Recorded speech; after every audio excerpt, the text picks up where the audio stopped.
The crew that answered the sea. The Seas of Stendaaris campaign began in the great port city of Mebia Pyrrhus, capital of the Tars dynasty. At the time, the adventurers were not yet a crew.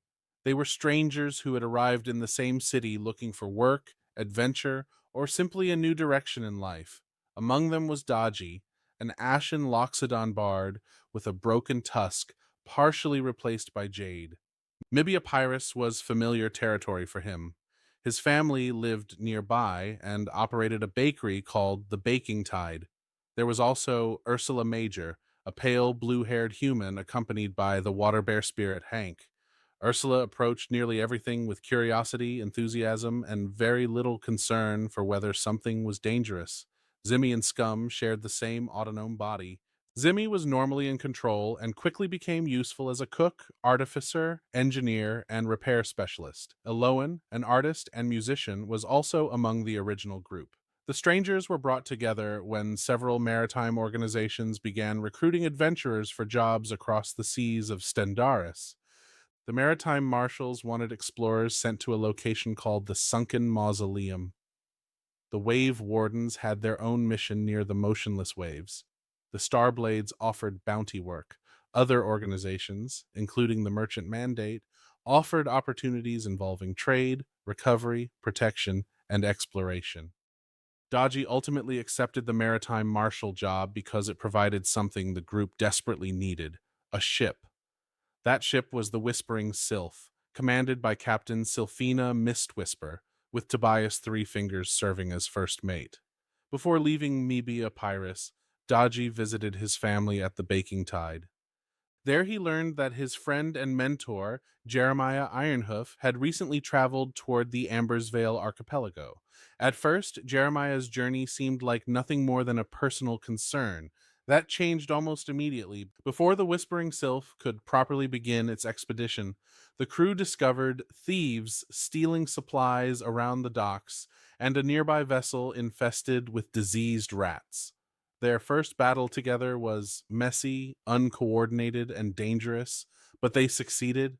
They recovered stolen property, earned bounty money, and discovered a map leading toward a hidden criminal cache.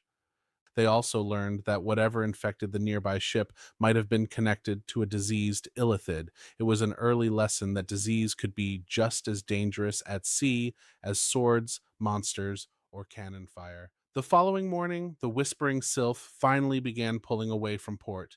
Then Ursula saw a burning galleon approaching Mebia Pyrrhus. Without waiting for permission, she jumped overboard and headed toward it. The Sylph turned around.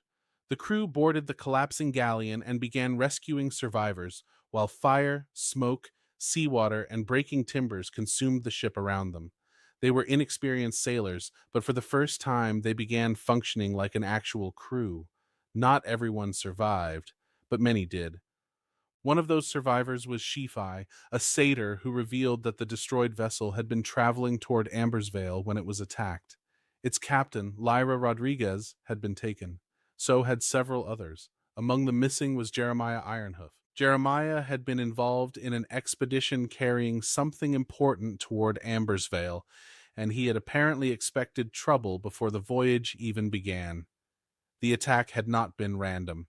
Someone wanted the people aboard that ship. Someone may also have wanted what Jeremiah was transporting. Captain Sylphina secured salvage rights to the destroyed galleon, giving the crew the opportunity to return to the wreck later.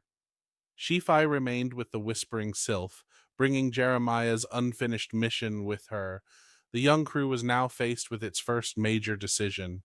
They could immediately chase after Jeremiah, Lyra, and the other missing travelers, or they could continue toward the sunken mausoleum, complete their maritime marshal assignment, gain experience and resources, and return to the mystery better prepared.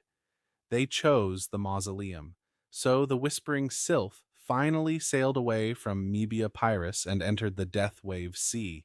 Behind them were Dodgy's home, a claimed shipwreck, and the first evidence that someone was abducting important sailors. Ahead of them waited a supposedly sunken mausoleum, dangerous waters, lost ships, forgotten treasure, and mysteries far larger than any of them yet understood. They had arrived in Mebia Pyrrhus as strangers, taking whatever work they could find.